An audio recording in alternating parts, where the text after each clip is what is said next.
Okay, good evening, everyone. Welcome back to Talking Providence with your hosts, AJ Springer and co-host Noah Vieira. Tonight we have a few things to talk about, some life updates, some talking through the process of actually doing things, a little bit of financial talk, and everything that comes up in between. But let's start it off with our favorite segment. What did you get up to this past week, Noah? This week was really, I don't know, it was an interesting week because I really switched up my schedule, started working out in the evenings again, freed up my morning, but I basically do like a 3-4 hour block of just gym and then jiu-jitsu, and then come home and just question why I do it like that. And then not waking up so early in the morning's nice, like getting up at like 9 and starting work at like 9:30, 10 is always nice. Released a commercial this week, which was kind of cool, for my job. So get all these random texts being like, hey, I heard your voice on that commercial, and then being like, yeah, now my voice is everywhere. But that's fun. What about you? What you get up to? Well, I mean, one of the more eventful weeks I've had in a while. Wednesday night, I was just about to finish up my second hour of jiu-jitsu, and my ankle decided that it was gonna go on me. So it didn't want to do it anymore. This guy had me. He was about to have me in an ankle lock, and I surprised him by just yanking my leg out really quick, and he lost it. But when I did it, I took a massive step back with that leg. I ended up popping up, and then when I took the step back, my ankle just said no. So I went down. Professor break came over. He's like, what happened? It's like, I don't really know. We iced it up. I tried to walk home, and they sort of politely told me, like, yeah, you catch an can't, Uber. You're not gonna be able to do that. So thought about it for a little bit. At least they were polite about it. It was really nice. Actually, they got one of the guys from the class to drive me home, which was good. Gave me the crutch. And then I was on crutches for a couple days, then a little boot cast just to make sure I didn't re-roll it, and now we are up and running. Funny enough, the next day, so this was Wednesday night, Thursday, I quit my job.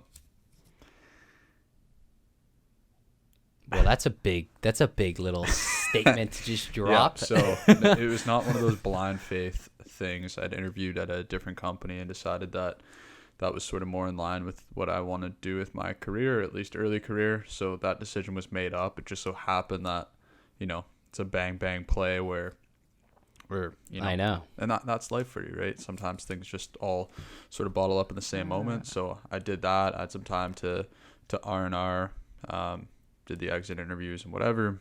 Look, the rationale is always going to be the same. I mean, in your career, in life, you have to focus on yourself, and everyone's operating off of that paradigm as well. So they're not surprised when you say, like, hey, I really appreciate this, but I'm going to do that.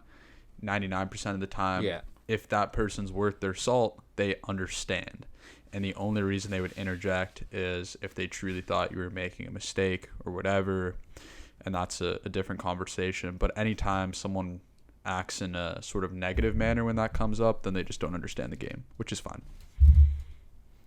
So everything... Yeah. But that's pretty cool. Congrats on that. Everything was kosher in that regard. And now we are back to the self-inflicted grind, trying to sort of upskill a bit.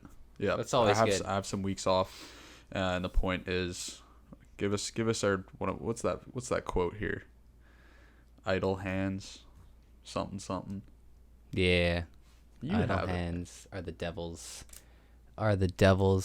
playground or something, or the devil's workmanship. Yeah. So basically, I mean, in my case, where I don't have a job for now, I had plans to to be training like a ton of jiu-jitsu, being really active, and then sort of getting my Wait, when do the you 20 start again? So I had You know what you should do? You should come down to sunny Bermuda. We'll Although cash flow, I don't think is probably in the ideal situation now that you're not working. That does tie into a little bit of what we're talking about today. You see how that just nicely ties I think the point was like, just get that ankle back so I can be back in the swing of training, doing stuff. Yeah, we'll see how it goes.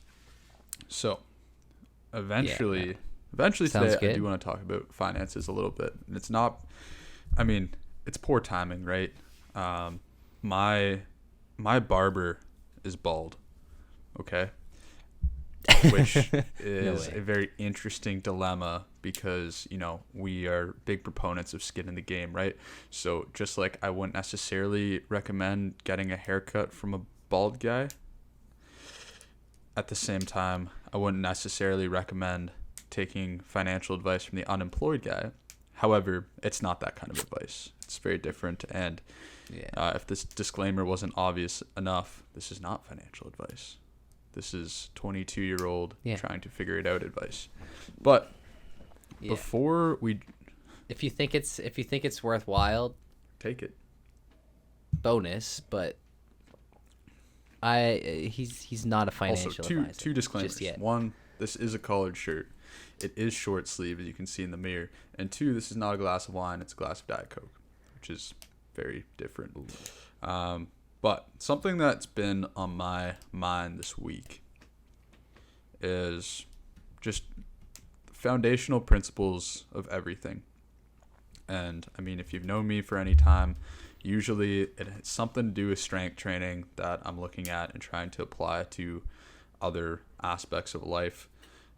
So I was a little bit messed up in my training, trying to reorganize that, and it always comes back to the fundamentals. So for strength training, it's squat, bench, deadlift, and overhead press every single time. And with that in mind, there's always these foundational skills, movements, elements of whatever it is that you're trying to do. So before embarking on a new journey and getting caught up in the weeds, it's important to understand these fundamentals. And part of that right now that's relevant for me is this ankle injury was before I blindly jumped into physio or some kind of, sad mix of crying at night because I can't train, which I really like doing. It was quickly learning and understanding, okay, like what is it here that I can actually do to rehab this faster? And so I'm working on that. So similarly, I recently have had to make a budget, and it's my first time really being in that situation. I think a part of growing up is you just have to be self-sufficient to some extent. I always say it's really hard to be self-sufficient unless you're self-sufficient, and everyone thinks I'm an asshole for saying that because they're like, dude, what the hell does that even mean?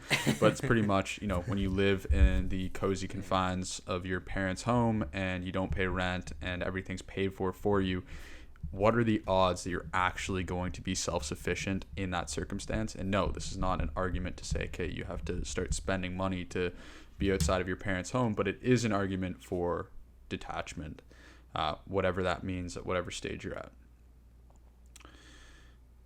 So that's where the I do agree as I chill here in my dad's house, but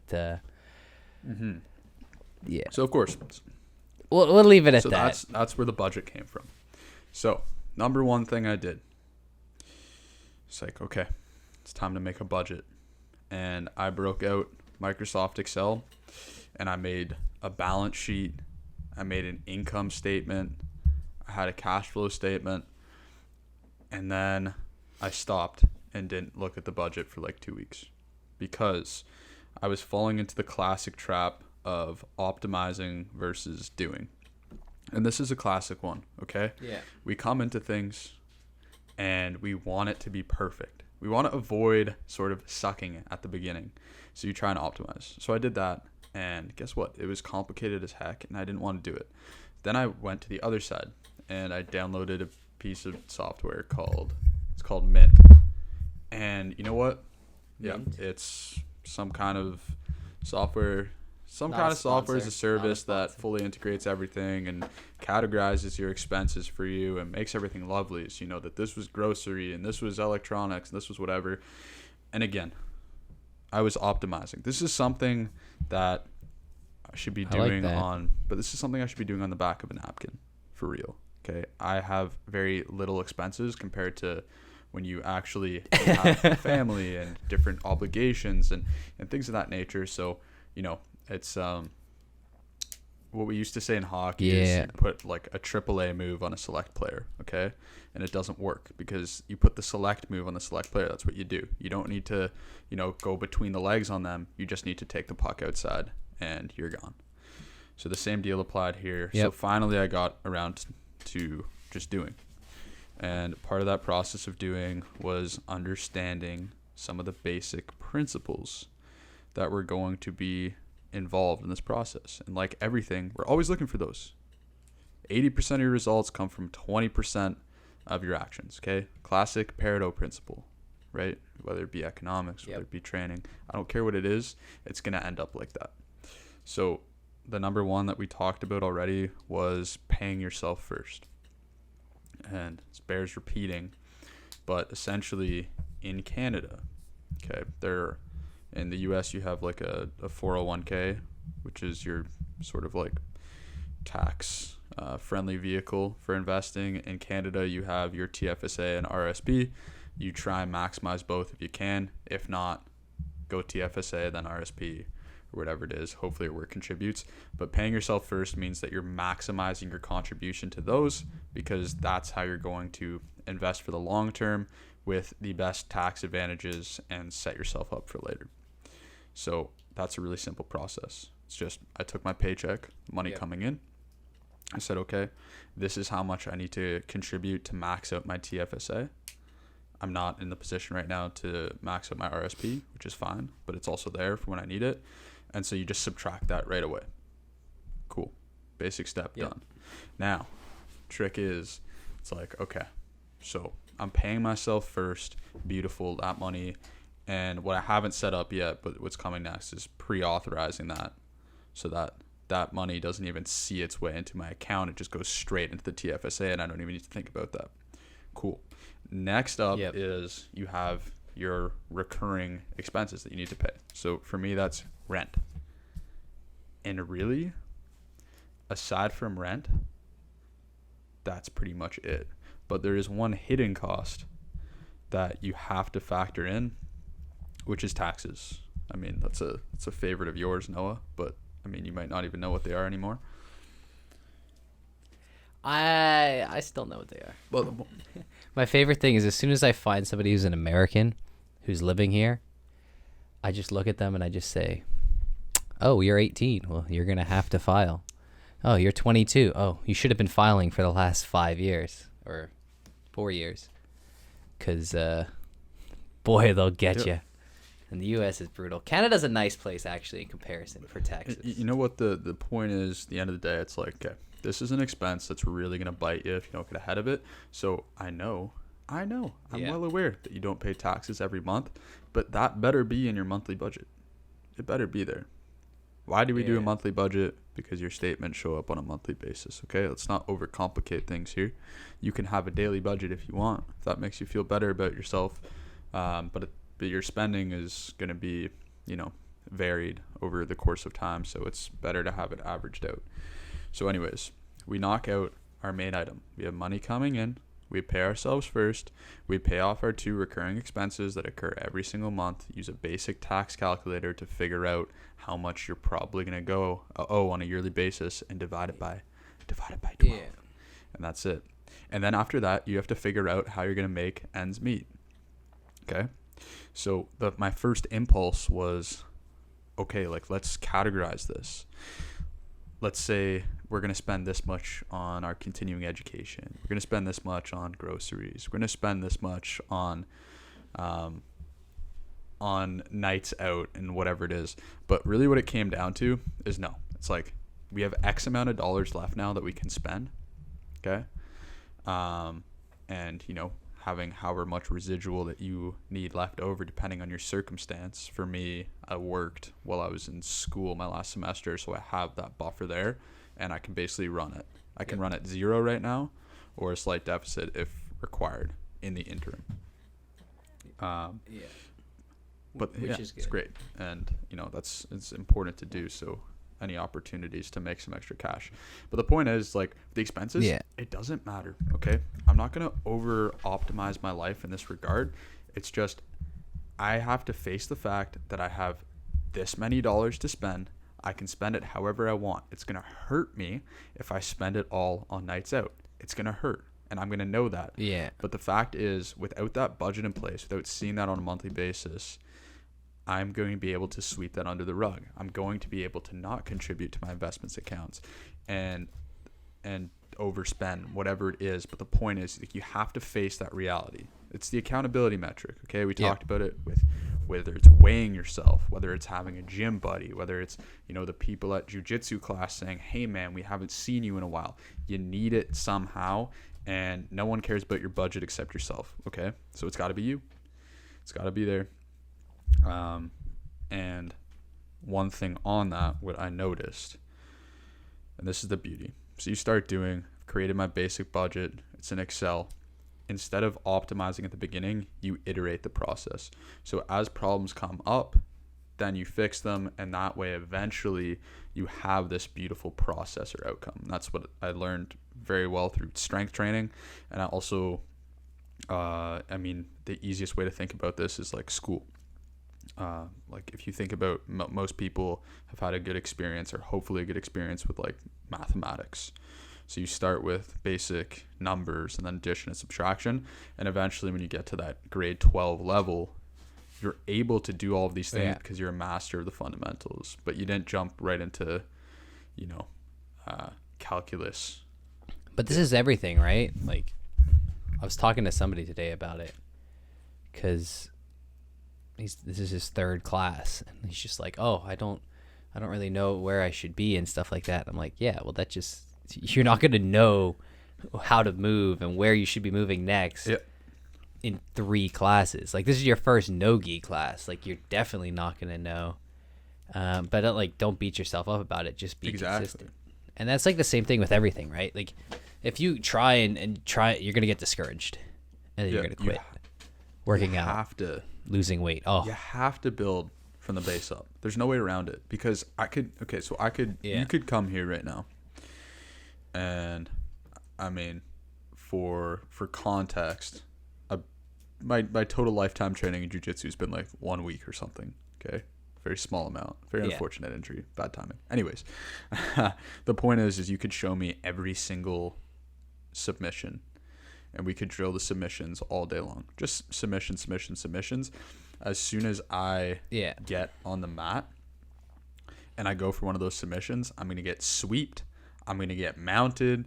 It's going to be all hell's going to break loose. I'm going to get tapped many, many times, because the number one thing you need to know is positioning and the basics. And if you don't have those down, someone's going to smash you. Yeah. It's not even close. It's just not happening. I'm not guillotining you right off the bat, okay? And that's why people, you know, we have this idea that like, hey, like maybe someone who's really good could just lose to someone who's not as good, like based off luck on that specific day. But the point is, when you become that proficient in the fundamentals, it just doesn't happen. Exactly. So that's not and it won't, right? Because they know where to be. They know, like, a financial planner is going to know where, like, not like you need a financial planner, but like a financial planner is going to know where those unexpected pain points are going to show up in your, you know, it's like, oh, I can track exactly what I think it's going to be, but then I need this little buffer zone because all the unexpecteds. That somebody who's done this for so long is going to know, oh yeah. And then also, if you're tracking it, let's say for your life for the last year, all right, you're going to have some idea, but let's say you've been doing it for 5 years, paying attention, you know what I mean? Being proficient in tracking how you spend money, you're going to know where those little unexpected expenses are going to come, and they're going to be less unexpected. 100%. Like that sweep, right? You know, that sweep's not unexpected when you know if I put my leg there, they're going to sweep me. If I put my arm there, I'm going to get, arm barred. And I mean, maybe you don't know that yet, but like as soon as it happens, you remember that, and then the next time you try not to put your hand there.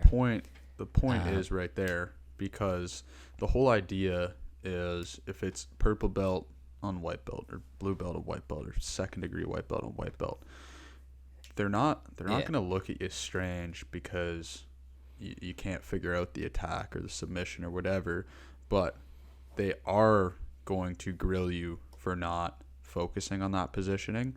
And similarly, it's like, like maybe you are in a situation, maybe you're not 22 and your expenses are super weird and you might starve yourself for a week because you want to go out with your buddies, which I think is fun.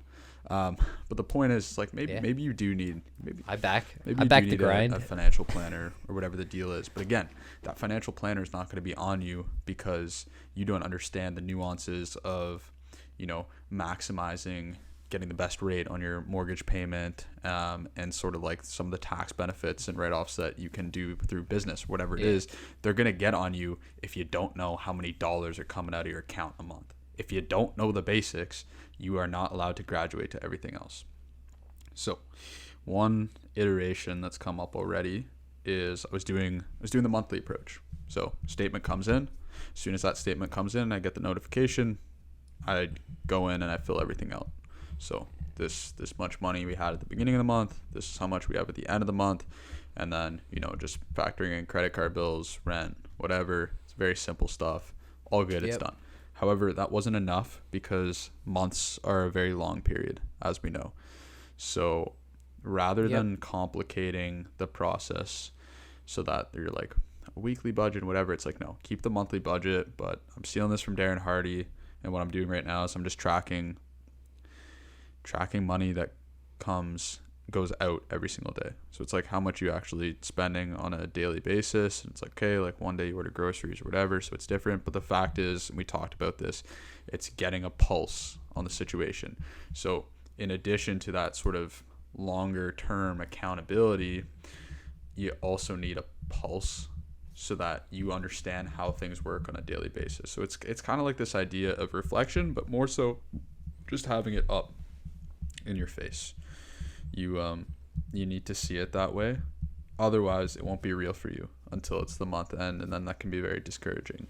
So if we can get something easy like that, it's not so hard. Like, I mean, most people just spend all their money on, whatever it is, like a credit card every single day. So you see that money coming out. And obviously, look, there's some things that I haven't even factored in yet because some of my payments are like subscription based, like a gym membership or Spotify or whatever it is. So being cognizant of that, I'm sure I'll come up with some things and I'll have an update at the end. But so that's what we're doing. That's what we're doing with finances. And if you notice, and what you will notice, is what we're doing for finances is what we're doing for everything. It's all the same. It's like, oh, well, you're making spreadsheets to track your social. No, we're not doing that, okay? But we're doing similar things. We're building up from the basics, right? Like, imagine if you don't have good relationships with your closest friends where you feel comfortable talking about things, how could you possibly form new relationships with other people, right? Like, yeah. Did I send you? I think I might have sent you that thing on Instagram where it's like talking to people after quarantine. Maybe you didn't see it yet because I know you don't really check Instagram all that often. And it's basically like the guy walks up to this girl and he's just like, I have a cat. The lawn needs to be cut. And then, but she also doesn't know. It was a really funny bit. Like, and it was just like, man, that's pretty funny, but like it's how it feels when you don't have that like basics on just how to have a conversation with somebody, right? Because every conversation is the same. You have a start, a middle, and a finish. Sometimes it lasts longer, sometimes it doesn't, but like you just have to be able to connect with somebody, and if you don't, they're not going to want to. And if you don't have friends to try it out on, then Yep. you're gonna have to figure it out another way, right? But 100%. And so I have a couple different things that I'm working on right now. So one of the things is this podcast. Another thing is trying to write online, just organize my thoughts, talk about different things that I want to talk about. And one of the issues that I ran into at the beginning was, the first question was like, well, like what do I write about? How do I write? How is it supposed to look? What if my opinion's not good? Like, all these questions come up, and the answer is you just have to start doing it. Ooh. But caveat, which we talked about, was, look, if you don't have sort of the right path there from the beginning, then you could really be in trouble. Like, what if we started off with the budget and I don't know, I didn't even start with my income. I was like, I just want to spend $5,000 a month. And you were like, great, how much are you making? And I was like, 2K.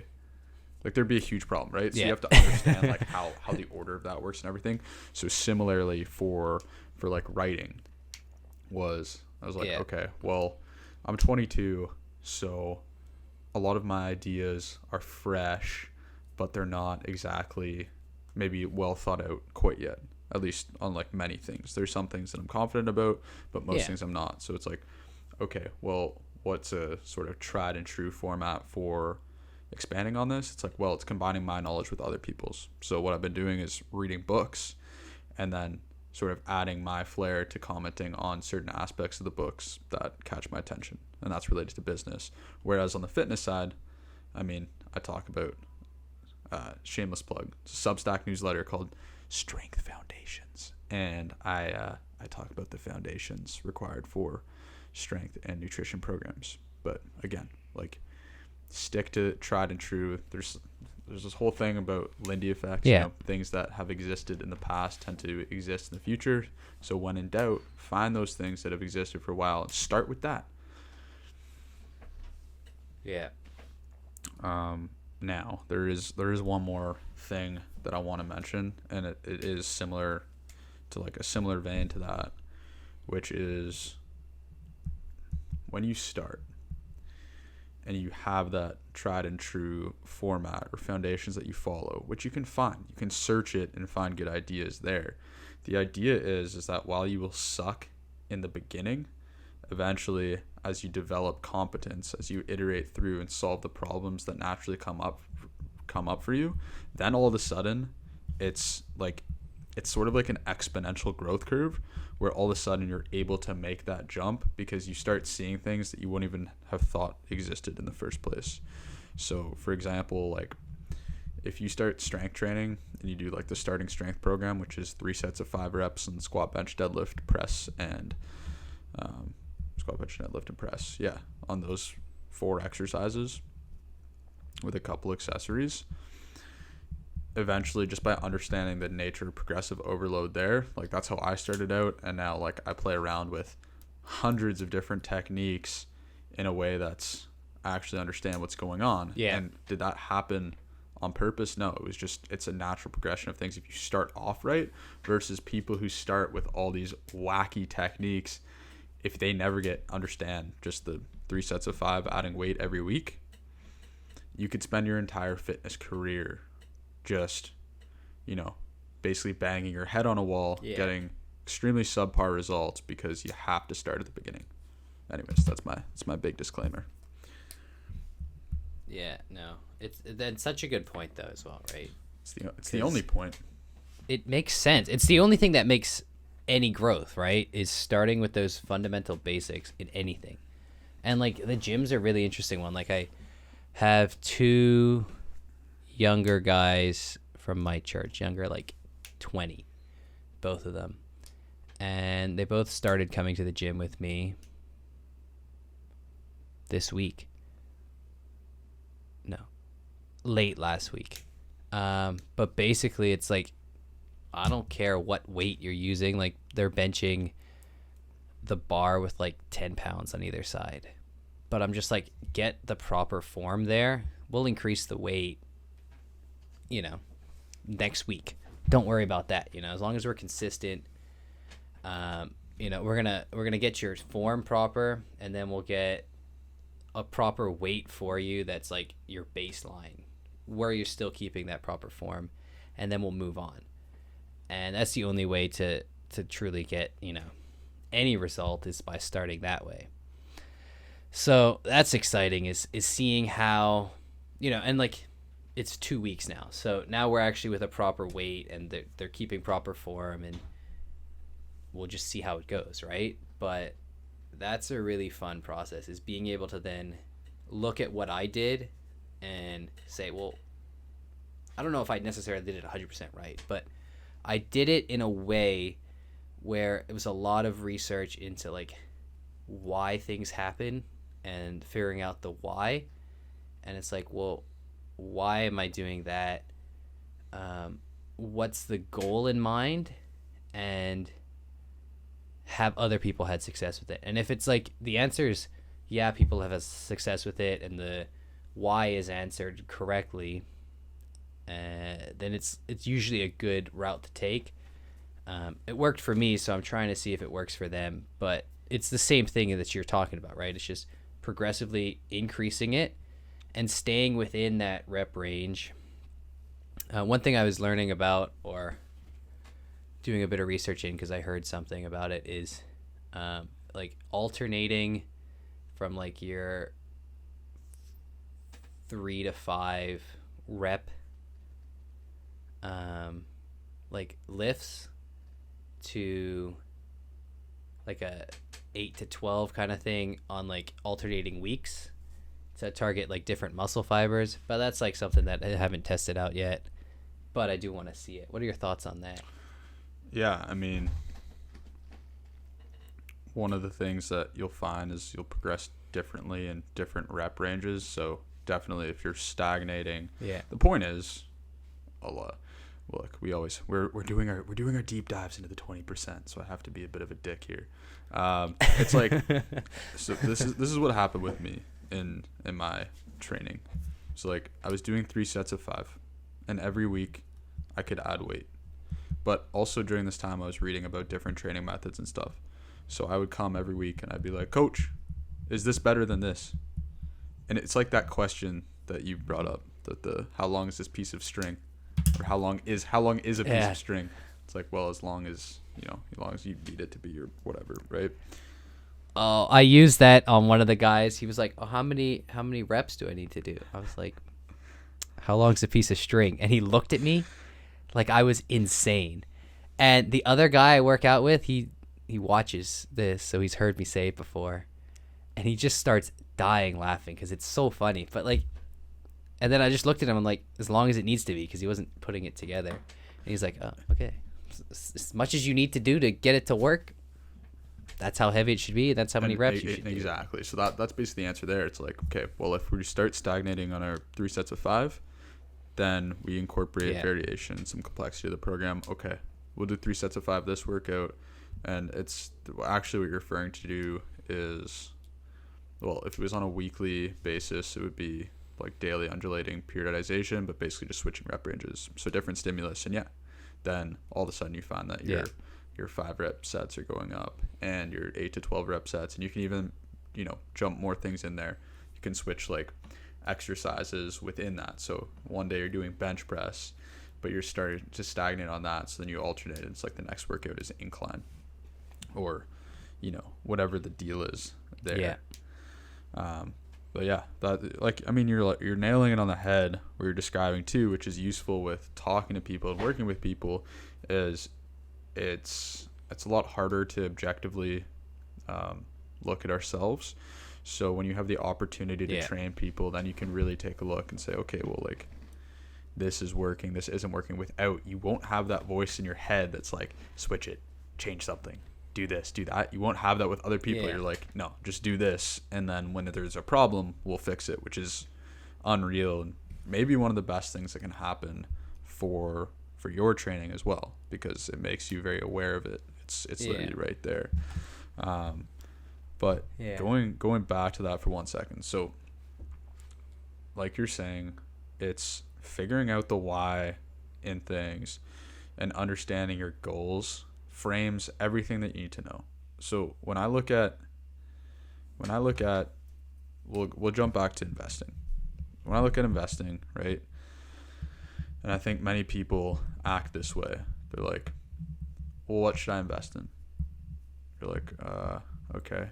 You're like, should I invest in stocks, bonds, crypto, real estate? Oh, which stocks? Microsoft, Apple, S&P 500 index. And when we trace back there, if you're asking those questions, you've already lost. Okay, you don't know anything. You have to be armed with at least a basic understanding of the foundations in order to have that intelligent conversation. You do not want to walk into the room with the financial advisor, if you're using one, and be completely clueless. That's not. You always want to be in a position of relative strength, right? They know more than you, but you have to know the basics because you can't get tricked, right? If you get tricked, then it's bad. It's like me in the my car got banged up, right? And I go into the auto shop and I'm just getting like killed, right? I know nothing about cars. This guy's like, oh, this is what's wrong with this, whatever. And at that point you're like, okay, just take the money. I can't do anything here. So you don't want to be that person. So an important thing to think about is it's like, okay, well, understand the why and the goal is one thing. So it's like, okay, like maybe you want to save up 20 years for, it's your like kid's education plan or something. So you go into this RESP account.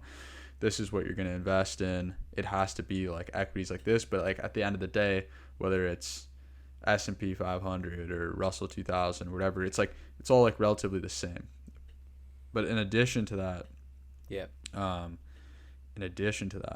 what you also should think about are sort of the basic skills necessary to succeed in whatever it is.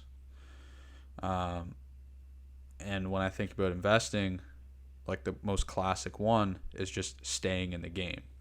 So people will try and time the market, and it's been shown over and over again that time in the market causes a number of issues because not only do you have to judge when's the right time to get out, and obviously you want to buy low, sell high, so getting out at the highest point, but you also have to judge when to come back in. And what typically ends up happening is people buy high, sell low, and then come back in high. So it's just not worth doing versus, the most basic skill, which we've talked about, paying yourself first, dollar cost averaging, is just contributing to your positions over and over and over again. Obviously there's going to be some nuance to what those positions are, but like that's the basic skill in investing. And if you don't have that down, if you're not contributing, like it doesn't matter if you invest.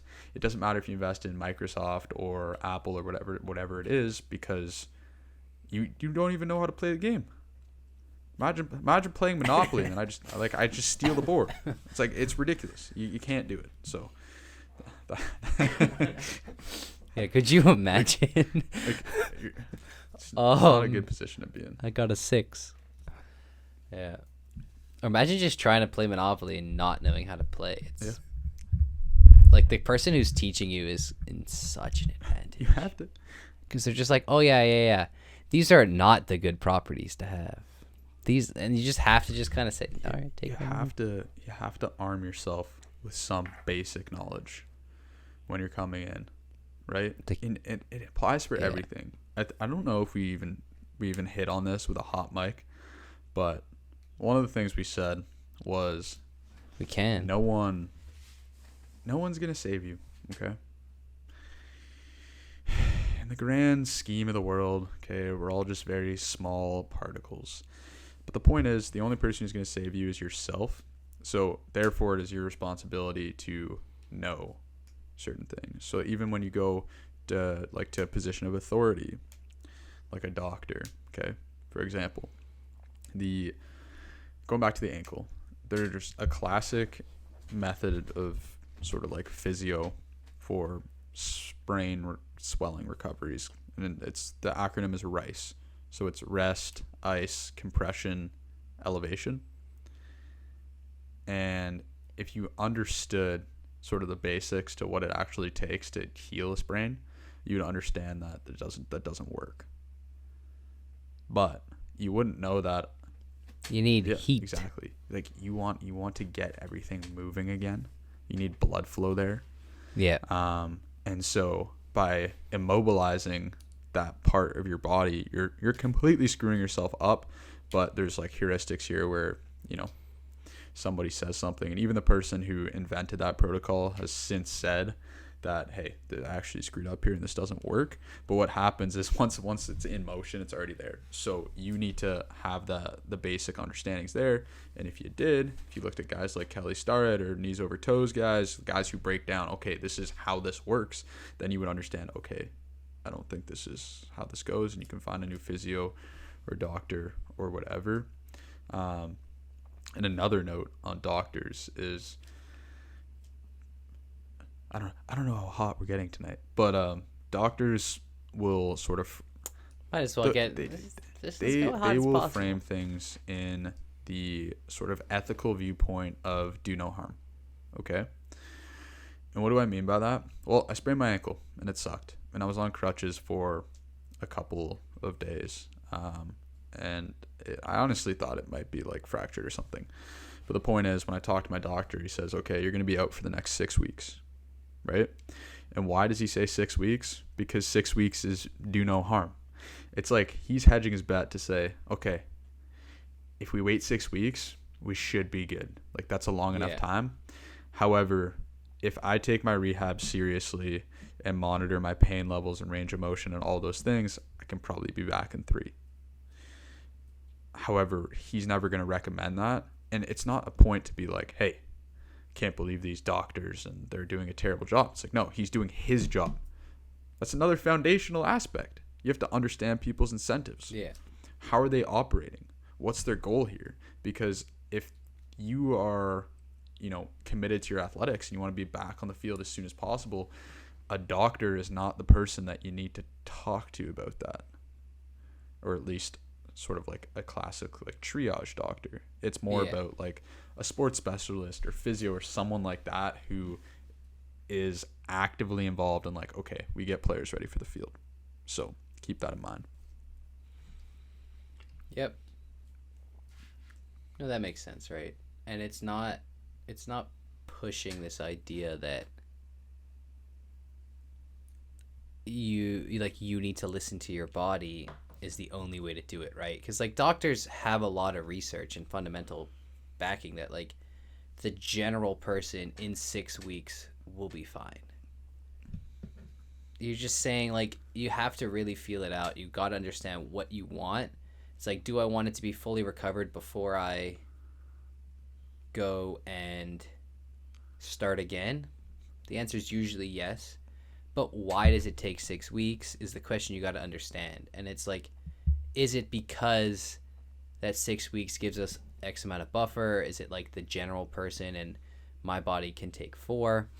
That's when you got to really start like understanding these whys, because they're going to answer your questions and not, you know what I mean? You're framing it based on you, not based on the doctor just being like, this is the way it generally is. Yeah, exactly. And look, there are some dangerous games that come up here. So, for example, in the VC world, okay, VC investors are very aware of what founders' goals are. Founders' goal is to raise a crap ton of money, okay? Crap ton of money that they can use to build a company. So when they give you that revenue projection, it's going to look pretty damn good, right? It's going to look pretty damn good. They're going to do everything they can to make it look like, man, outlook for this company is crazy. It's the best. So what are the VC investors doing? Well, they're already halving whatever they see. They're like, okay, you say the growth rate's 30, it's probably 15. So what happens, and it's you know, see where we're going here, is when the honest guy comes along and he says it's 15, and they say no, it's actually 7, and he's like, well, like it's actually 15, and they say, yeah, I don't know about that. So you have to be careful not to fall into that trap, where, you know, maybe the doctor says it's 6, and you're like, no, it's 3. And what he's trying to tell you, like you're saying, is just like, oh, I actually have a reason why it's 6. It's because of this, this, and this, and you have this ligament that's damaged, and this is how long this typically takes to heal, regardless of what you're doing. You have to back off in that regard. No, that makes total sense. Of course. And then like you can take this also like to your finances, right? It's like injuries come up, right? Well, that was unexpected, but now you have all these unexpected Right. expenses. You're gonna How do you navigate that in your budget? Is that like you create a monthly fund that you start filling, or like what would you suggest there? Like what is your thought well on that? the number one thing is, you have to have access to sort of like liquid funds for when things come up. So like I talked about, I have like my quote unquote emergency fund. And you don't look, most of your money Yeah. you want to have invested. So depending on where you're at, what kind of assets and liabilities you have, you'll be able to figure out where that magic number is going to be for you. But it's definitely having some cash lying around, rainy day. And it's also being conservative with our estimates. Okay, like, look, I don't want to end up. It's March now. When it's March 30th or whatever, I don't want to be looking at April 1st and being like, I don't know if I'm going to be negative or positive. Okay, like budget in very conservatively so you're going to hit positive, have those funds behind. But the beauty of sort of the budgeting process, the daily tracking of expenditures and the monthly, is you should never be surprised by what comes up. You should always be, one step ahead just by doing this process and looking at it. And that way, if 1 month is too high, you can actually understand and factor into the next month's budget why that happened and how you're going to deal with that. So it's a bit of a non-answer, but really what it comes down to is No, but it's a good answer. It's though, being right? it's having that flexibility in place. Okay, and look, I love Yeah. sport examples. Why? Because most people have played a sport at some point in their life. They understand it. We use jiu-jitsu because jiu-jitsu is fun, and also it is a great Yeah. It's a very tangible way of doing all these things, right? Because it's not something that, like, some people are going to naturally be better at it, but, like, it's not something that you're naturally just like, oh, this is the greatest guy because he has natural skill. It's like he just put in the work, right? Like, everybody who wins is just somebody who's put in the work. He's built the fundamentals and just learned how they need to move in such a way to win. You know what I mean? Yeah. No, exactly. It's not like soccer where it's like Ronaldo or Messi. It's like, yeah, they're putting in the work, they're doing the fundamentals, but also they just had this natural gift that, you know what I mean? Like, if I put in as much work as they did, there's no chance I'm at the same level. Because it's proven, right? There's loads of people who put in the same kind of work who just aren't at that level. Yeah. And look, talent's gonna apply, but like you're definitely right. Like it's very rare that you're gonna see another sport where like an 110-pound woman can smash like a 200-pound guy just because he doesn't understand. Yeah. He doesn't have the requisite ability yet.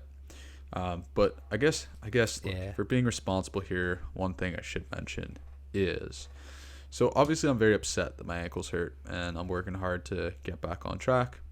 We're doing some DIY physio. We're getting out for our walks. We're researching. We're talking to the doc, doing all the good stuff. Thumbs up.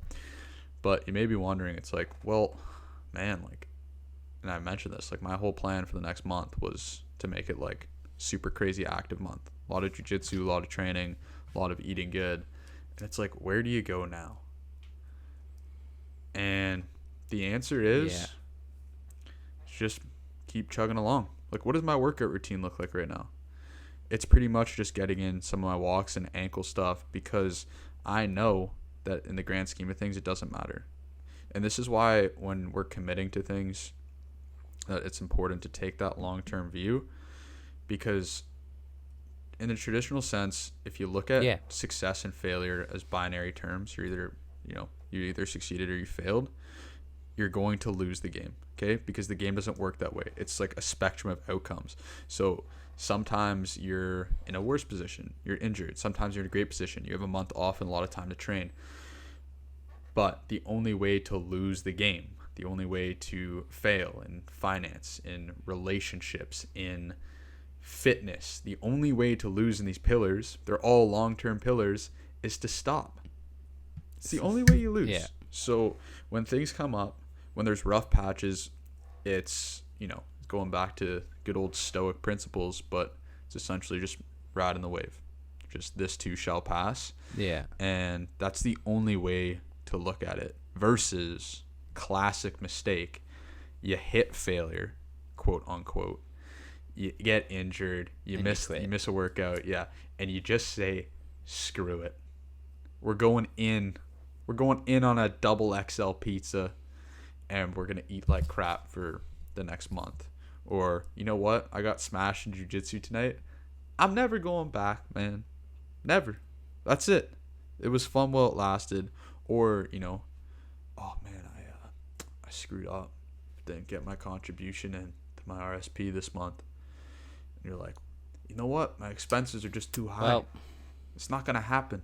It's like no. Like, iterate, work, get better, do what you can. All the sappy stuff. Yeah, it's something that you also said like pretty early into this, was you were talking about getting a pulse on a daily basis. Like, that's a really important step. That it's not to say, oh, well, today I didn't do well, so I quit. It's just to know how you did today. But everything's happening. Like, a month is not that long, but it's a long time in comparison to a day or to an hour. You know what I mean? And then a year is not that long in the scheme of, like, you're around for 80 plus years generally. But like, a year is still not even that long. But you look at it like, if you're planning things based on a year, based on 10 years, the daily pulse doesn't really matter on like, oh, did I have a good or bad day? It's like win or a loss in that column doesn't really matter when you look at it on a 82. How many is the NHL? 84 game season. 82. I don't watch hockey anymore because Montreal has just been so bad for the last while. But my gut instinct was 82, by the way. I'm just going to put that out there. I just questioned myself. But anyway, 82 game season. You have a loss. You can still win you can win the season, right? Like, you can win even by being just 8th seed in. You can win the Stanley Cup. You know what I mean? So it's another thing to consider, right? Just don't let your losses outweigh your wins. That's like a really good mentality to have with everything. Like, oh, I spent a little bit too much today. Okay. As long as that's not a habit, right? Exactly. It's not, oh, I blew it today. I just decided to get, an expensive dinner. Fine. Just as long as that's not every day, to the means of, I make $2,000 a month, I'm spending, $2,000+. That would be bad. That would be a really bad way to have a daily pulse. Just to track it and then say, screw it, I messed up, I lost. Yeah, and just to add on there, it's your life is essentially a fractal, just like a never ending pattern. And yes, I'm reading right now. Okay. Fractals are infinitely complex patterns that are self-similar across different scales. So the whole idea is these days that we're tracking, we're getting the pulse, are a representation of what our entire life is going to look like. So yes, in the grand scheme of things, it's just a day. But that day is your life. And if you're ever looking to get a sense of urgency for why you should look to make the most and not pack it in when you don't feel like it, it's understanding that you are at a constant war where if you're not performing, you could lose the battle. It's not going to be good. So, that's just something to think about. Yeah, I had that thought today. I woke up and I looked at the weather and it was like a perfect day. And I was like, I should definitely, because it was raining yesterday and the day before, so I didn't go for a run either of those days. I was like, I should definitely go for a run. And then I was like, all right, let me go for a run. And then I quickly just sat down at my computer and started to do a little bit of work, just make sure that something was finished for this ad. And then I looked and it was like 5:00 and I was like, oh shoot, I gotta go to the gym. And I was blown away because I'm like, man, I just really screwed up because I'm going to the gym now and then I'm doing jujitsu and then it's like, then it's dark. I'm not gonna go for a run when it's dark in like, because I run through like what used to be like where the railway system used to run. That must be nice. So it's not, it's pretty nice actually. It's called the Railway Trail now because it's just like a trail that runs from basically one end of the island to the other. There's a bunch of different bridges and stuff. It's all trees and like nature, but at night it's like very uneven, the ground, because it's just, you know, slowly just eroding and it's just, you know, it's not pavement or anything. So I wouldn't recommend running there at night. So I don't. But I felt like, man, I really botched today's run because it was a nice day. I should have went. And now I feel like I'm behind for the week. But then I'm just like, I got a lot of good, solid work done. So I'm not necessarily losing. Just, I lost that small battle today. But, you know, it is what it is. As we've said, if you're good enough, it's okay. But it's when you're missing it all the time that now we have a problem. So yeah, you know what? Hitting it hard is good. And like you're saying, like when you look at that mindset there, where it's some people miss a run and then they never run again. Okay? You're like, you know what? It's a run. I'm gonna keep running. And I mean, we'll have to get to this at some point with sort of goal setting and what we have going on right now and what we're thinking about for the next couple of years. But we talked about this in January, which was understanding the why behind your goals. We talked about it today with understanding the why behind what you're doing and the foundations and everything and how that is all tied together. And it's very difficult once you actually convince yourself of something. Hard to do. Also, I can sit here and tell you anything. Oh, I believe in this, I believe in that. But the truth is that somewhere deep down, you either actually believe in it or not. I cannot tell you if that's true or not, but you will know, and I will know. So when you have that conviction like you have in your journey here with losing all this weight and training jiu-jitsu and having competitions and adding things that benefit that, it's like, do I have to worry that Noah Vieira is not going to get up and work out tomorrow? Nope. Don't have to do it. It's like, oh my God, he's so lucky that he was born with the motivation to do this. It's like, nope. I knew him a year ago at this time too, and he wasn't doing any of these things, and didn't seem to care or even want to do them. So it's like, well, how do you get yourself to a point where you're like this? And there's a number of factors, but we'll save that for another time.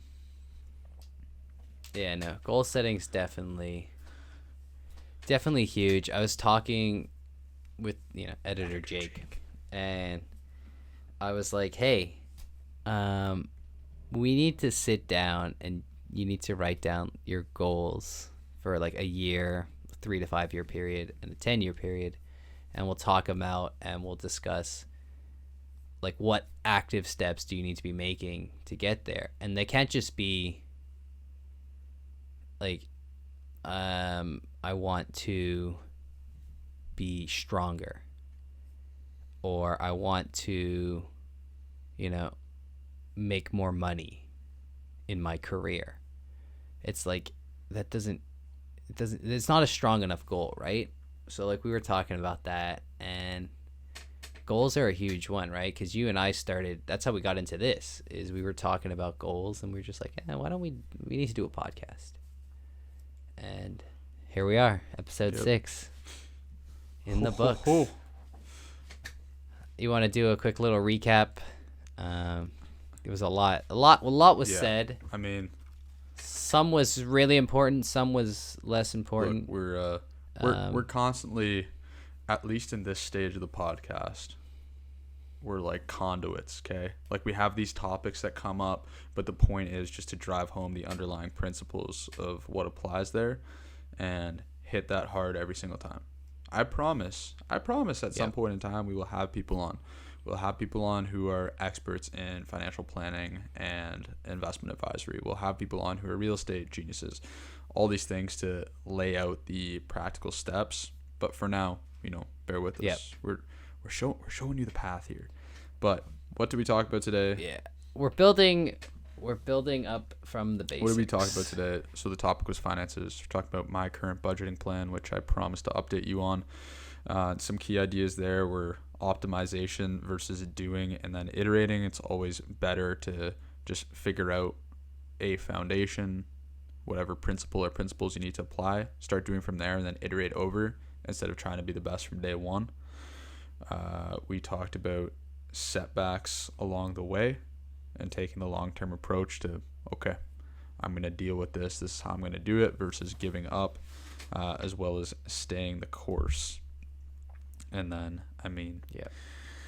look, we jumped into everything. We talked more about foundational principles, how those applied in strength training, jiu-jitsu, a little bit into investing, and basically the key is arming yourself with the knowledge. And which knowledge you need to arm yourself with? The foundational knowledge, the knowledge that stands the test of time, not the newest news article headline, the things that people have been talking about for hundreds of years.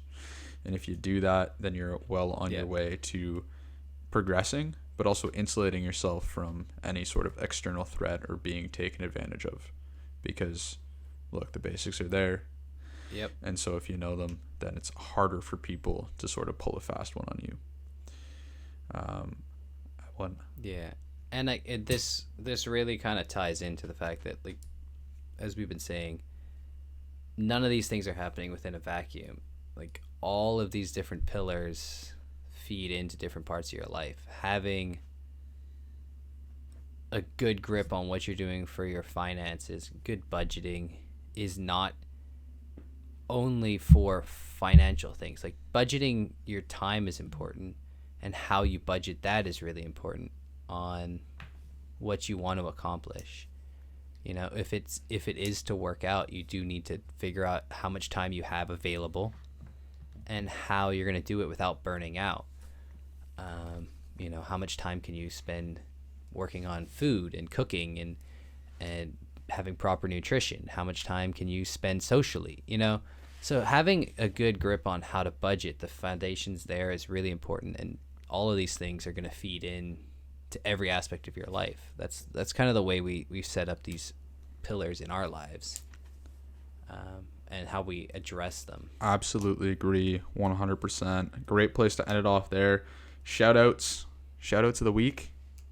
Shout out to Luke Visconti, our good friend. Absolutely grinding it away in the, I don't know if it's a salt mine or sand mine anymore, but I'm getting those 5 a.m. Snapchats and they sort of freak me out. So, big love. It is a sand big mine. Love from Canada over to the States. I'm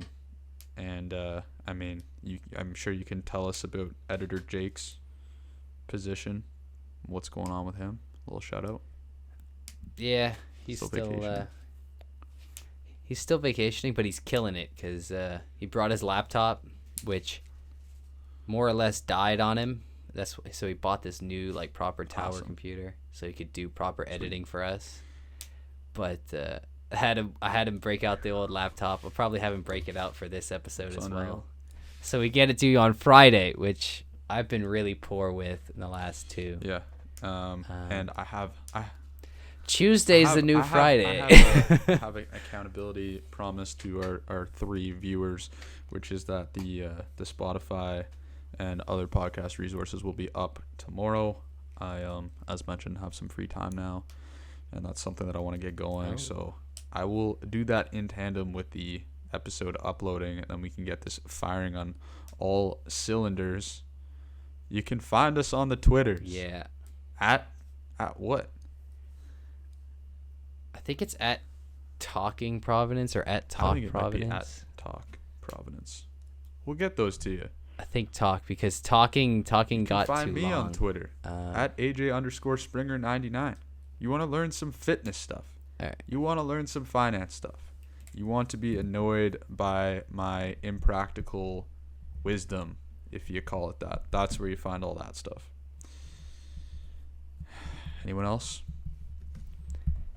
I'm just gonna have editor Jake throw those on the side so you can see them.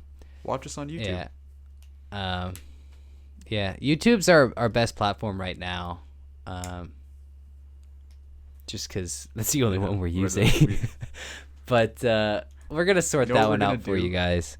We're gonna find the foundational principles. What are we gonna do? Of podcasting and podcasting marketing. And then we're going to be uploading on those platforms. We're going to put our money where our mouth is and do it that way. Because it'd be a shame to talk about this the entire time and then not do it ourselves. So it's my 2 cents. Yeah, we don't want to halfway do There anything. we go. All right. Well, this has been... cool. I'll talk to you later. Talking Providence.